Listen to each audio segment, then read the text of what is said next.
Everybody has been sad once in their life. Some deal with it and push on, others make sad edits on Instagram about why they're sad. Or cry on camera, like my guy, who are you crying to? Like, what do you want me to do, give you a virtual hug? Whatever the case may be, there is one person that is craving for depressed and stressed out individuals everywhere they go.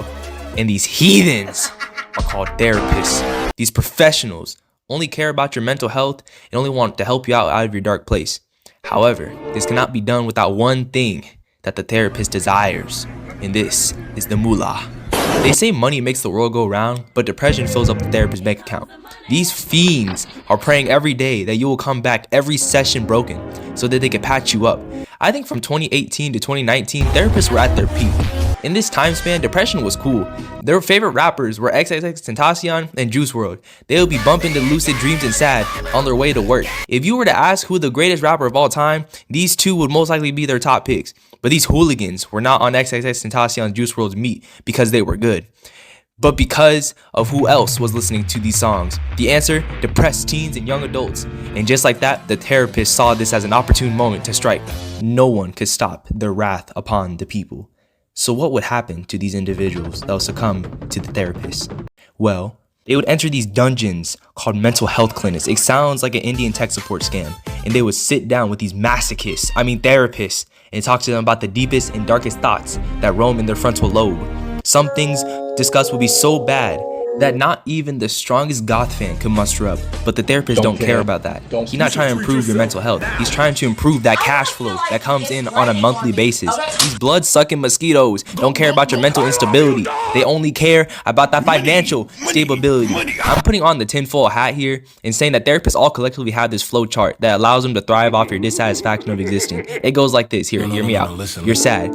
Go to the therapist. The therapist doesn't tell you the full solution to your problem, but just enough where you won't end it all. Because without you, no money for the therapist. Afterwards, you leave feeling better, but not all the way better, which prompts you to make another appointment to that specific therapist. And boom, behold, the IRL infinite money glitch. I want to do a thought experiment with you right now.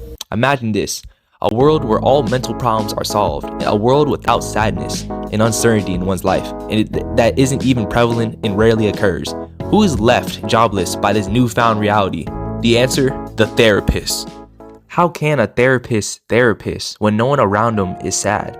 Perhaps he'll be the sad one, and now he will need a therapist, which will make his therapist more self-aware and anxious that he too will become like his therapist that he is currently patienting.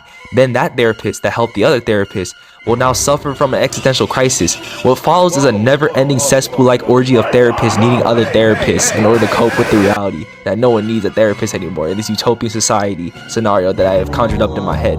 So the question stands with you, kind viewer: the red pill or the blue pill? Choose the blue pill and allow therapists to discreetly take advantage of your sadness and grief to make a quick buck. The cha-ching, my boy. Or choose the red pill and allow the corrupt flame that is therapists to burn out and have them fold under their own darkness and doubt of self-worth and regret of spending 6 to 10 years in college to earn their PhD in counseling. The choice is yours. And also mine. If it were me, I would choose the red pill. You are crazy to believe I am spending a single penny on someone who has to point out the obvious that a person who perceives their life as a negative thing should have a more thoughtful and positive outlook on their life as a whole. You know who can do that? You.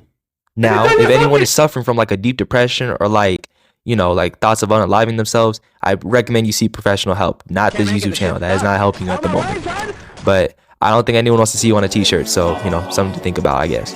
But let's say that doesn't work. Who is left to help you on this earth? Well, my people in Christ, that answer is simple. It is you.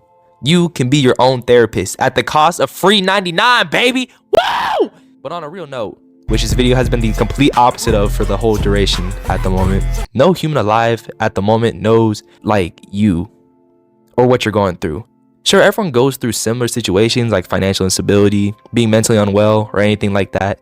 No one has the minute and intricate details of that situation alone, except for you. So I recommend being your own therapist.